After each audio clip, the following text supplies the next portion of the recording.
Yan, nagbawas tayo ng ating tubig kasi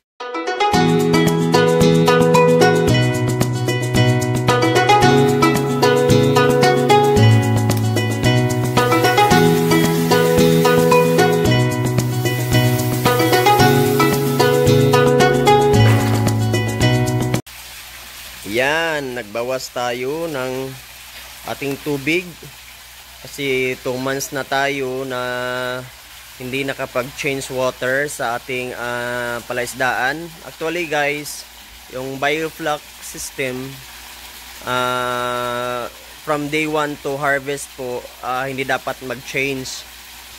Pero po sa akin every 15 days nagbawas ako ng tubig, mga 20%, tapos nalagyan ulit, and then every month 50%, and this time 2 months na mag 100% ako drain kasi nga marumi. So kita nyo naman yung nilalabas ng ating concrete plant ay napakarumi. So magbawas tayo guys at titingnan natin kung ano na kalaki ang ating mga alagang tilapia. Okay, 50%. Yan, 50% na po. Yan, medyo makita na ang ating mga alagang tilapia.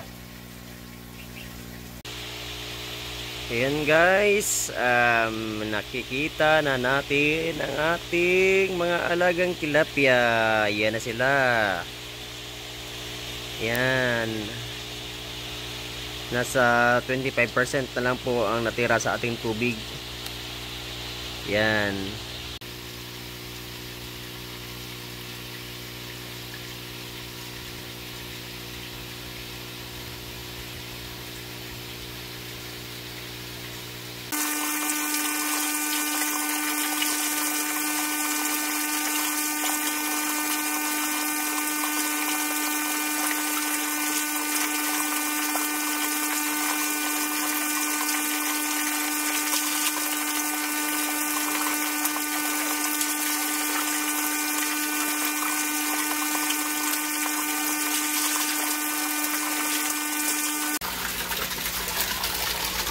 Yan. Yan na po ang ating mga alagang tilapia. So malalaki na po. So kilo natin. So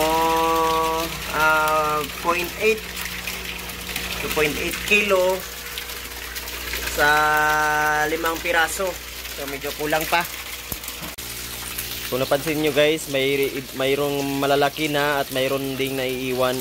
Kasi yung 300 pieces dito, sila po yung pinakauna na alaga nating tilapia. Kasi yung pan natin dati, hindi pa ganito kalaki. 1/2 lang po yun. Pang bata lang na swimming pool. Kaya yung iba ay masyado nang malaki at yung iba naiwan pa. So hopefully by end of the March or second week sa April, pwede na po natin i-harvest. Kasi yung nakilo natin kanina, hindi pa yun sila yung malalaki talaga. Mayroon pang mas malaki doon, kaso mahirap hulihin kahit konti na lang yung tubig. So yan po sila guys, yung nakilo natin, 5 piraso, 8 grams. Isabihin 6 is 1 kilo. Yan. So lagyan ko natin ulit ng molasses.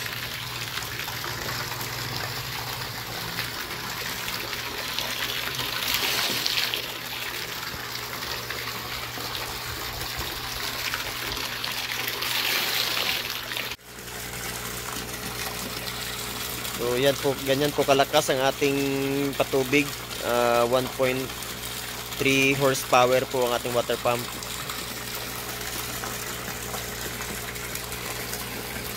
Mga katilapia, maraming nanonood sa ating YouTube channel na hindi pa nakapag-subscribe. Mag-subscribe po tayo at malaking tulong na po yon. Salamat and God bless.